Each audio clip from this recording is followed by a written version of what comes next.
Break के बाद बढ़ते आगे। एशियन गेम्स में शानदार प्रदर्शन करने वाले चैंपियन से आज पीएम मोदी मुलाकात करने जा रहे हैं। थोड़ी देर बाद प्रधानमंत्री मोदी दिल्ली के मेजर ध्यानचंद स्टेडियम में पदक वीरों से मुलाकात करेंगे। उससे पहले हांगझोउ में जलवा बिखेरने वाले यूपी की महिला खिलाड़ियों ने न्यूज 18 से एक्सक्लूसिव बातचीत की है।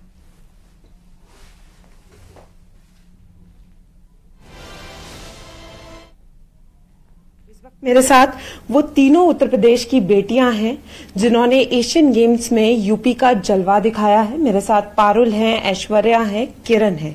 सीधा बात करेंगे क्योंकि संघर्ष भी कई थे लेकिन हौसले पूरी तरीके से बुलंद थे। तो सबसे पहले पारुल से बात करेंगे। पारुल, जैसे मैंने कहा कि हौसले बुलंद थे, संघर्ष बहुत बड़ा रहा है लेकिन बहुत बड़ी उपलब्धि भारत के नाम हासिल हुई है। कैसा रहा सफर? और आज सबसे बड़ी बात यह है कि प्रधानमंत्री जी से दोबारा मिलने का मौका मिल रहा है। कैसे मिक्स्ड इमोशंस हैं, कैसा लग रहा है? सफर मतलब मेरा थोड़ा कठिन था क्योंकि मैं एक छोटे गांव से निकली हूँ। तो मतलब शुरू में मतलब लोग बागी बोलते थे पापा जी मम्मी जी को कि तुम मतलब लड़की से क्या करा रहे हो। मतलब यही है गांव में, यही होता है कि ठीक है थोड़ा लड़की बड़ी हो जाएगी तो शादी कर देंगे। तो थोड़ा बहुत मतलब उन्होंने बोला, मम्मी पापा ने सुना, लेकिन मम्मी पापा ने मतलब वो नहीं किया कि नहीं हमें अपनी बेटी पे विश्वास है। मतलब उन्होंने सोच लिया कि हमें कामयाब करना है तो करना है। तो फिर हमें भी ये था अगर हमारे मम्मी पापा को इतना बोल रहे हैं और जो हमारा एम है उसको हमें हासिल करना है, कुछ भी कोई बोले हमें रुकना नहीं है। बहुत मतलब कि हमारे कई बार ऐसा होता है कि प्रैक्टिस बहुत अच्छी होती है लेकिन कंपटीशंस अच्छे नहीं होते। फिर भी हमें वो मतलब एक बहुत मतलब फील होता है कि यार क्यों नहीं हो रहा। फिर भी हम हार नहीं मानते, हम सोचते हैं जो हमें एम है वो करना ही है। ऐश्वर्या, मैं आपसे जानना चाहूंगी, पारुल भी अपना सफर बता रही हैं, आपका सफर भी बहुत कठिन रहा है। क्या कुछ मिक्स्ड इमोशंस अभी हैं और क्या कुछ पूरे सफर में रहा है?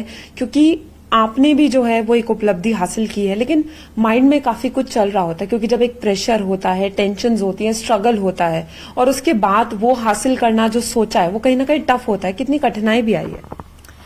मैं तो यही बोलूंगी इस टाइम पे ऑलमोस्ट जितने भी एथलीट्स हैं, हम जितने भी एशियंस गेम्स खेल के आए हैं वो कहीं ना कहीं बहुत खुश है बिकॉज उनके अच्छे अचीवमेंट्स हुई है। हालांकि मेरा भी सिल्वर मेडल हुआ है लेकिन मैं इतनी खुश नहीं हूँ क्योंकि मेरे एक्सपेक्टेशंस काफी हाई थे। तो इसकी वजह से मैं थोड़ी अभी भी डिसअपॉइंटमेंट हूँ, लेकिन ठीक है एटलीस्ट मैं एक मेडल में मेरे पापा को डेडिकेट कर सकती हूँ क्योंकि उनके जब मेरा इवेंट फर्स्ट डे अच्छा नहीं हुआ तो मैंने खुद देखा था मेरे पापा मम्मी बहुत रो रहे थे क्योंकि ये उनका एक सपना है मेरे पापा का, क्योंकि मेरे पापा भी एक एथलीट रह चुके हैं। पर जैसे कि गांव में जब सारे फार्मर्स होते हैं तो उस टाइम अभी तो हमें सब कुछ मिल जाता है बट उस टाइम हमारे पेरेंट्स को इतना वो नहीं था तो उनके वजह से उन्हें स्पोर्ट्स को छोड़ना पड़ा। तो एक वो ड्रीम था जो मैं अपने पापा के लिए जी रही थी, तो ये एक बहुत बड़ा ड्रीम था मेरे पापा के लिए। सो हाँ, ये मेडल में मेरे पापा के लिए ही सब। सबसे पहले मैं आपसे उपलब्धि की बात करना चाहूंगी। कितना मुश्किल था और कैसा लग रहा है? पेरेंट्स का क्या रिएक्शन है? किस तरीके से लोगों का सपोर्ट सामने आ रहा है? जब पहले शुरू में गेम स्टार्ट किया था तो स्ट्रगल तो हर किसी की लाइफ में होता है। अभी जब मैंने भी गेम स्टार्ट किया था तो मैं भी एक मिडिल फैमिली से बिलोंग करती हूँ और फिर उसके बाद मेरे पापा पुलिस में थे, पीएसी में, तो मैं भी एक समूह में रहती थी वहाँ पे। तो वहाँ पे जो लोग बाग हैं उन्हें लड़कियों को देखने का मतलब उनको देखने का या वो कुछ अलग कर रही हैं हर किसी से, तो उनका रिएक्ट अलग रहता था। तो वो बोलते थे कि पापा को कि क्यों गेम करा रहा है, लड़की के ऊपर पैसा खर्च कर रहा है, ये गलत है, ये वो सभी लोग बोलते थे। गांव में जाते थे तो गांव वाले बोलते थे कि क्या कर रही है ये, कुछ नहीं कर रही और तुम इसे ये करवा रहे हो, गेम बड़ी हो गई, शादी कर दो, ऐसे करके बोलते थे।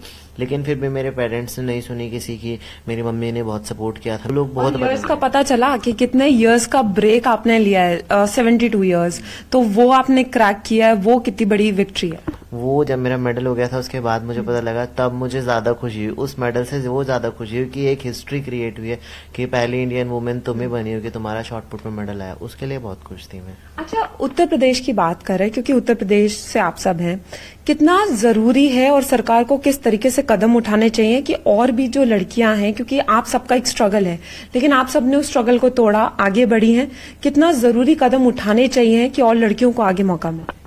अभी जो सरकार अभी कर रही है वो भी बहुत अच्छा कर रही है। अगर सरकार नहीं करती है, हमारे जो माननीय मुख्यमंत्री योगी आदित्यनाथ जी हैं, अगर वो भी इतना सपोर्ट नहीं करते, बच्चों को इतना सपोर्ट नहीं करते, तो आज क्या पता इतने मेडल नहीं आ पाते यूपी के। हमारे साथ अनु भी हैं। अनु, आज पीएम से मिलने का मौका है और आप शायद दोबारा मिल रही हैं। कैसे, क्या कुछ माइंड में चल रहा है कि दोबारा मौका मिला है, आगे ओलंपिक्स भी हैं, आप लोगों का विजन भी सेट है कि आगे क्या करना है, कितना कुछ अभी माइंड में चल रहा है? मैम काफी अच्छा लगता है क्योंकि जो हमारी गवर्नमेंट है ना बहुत सपोर्ट कर रही है। पहले क्या होता था कि जिसके मेडल आते थे सिर्फ उनको ही बुलाते थे, मोटिवेटेड करते थे। तो लास्ट टाइम क्या होता जब हम लोगों के ओलंपिक्स में मेडल नहीं आए तो मतलब सभी बच्चे मेहनत करके जाते हैं, तो हम लोग मतलब बहुत निराश थे क्योंकि हमारा अच्छा नहीं हो पाया था। तो फिर बाद में पता चला कि मोदी जी ने मतलब जो मेडलिस्ट है उनको भी बुलाया है और जो पार्टिसिपेटेड उनको भी बुलाया है।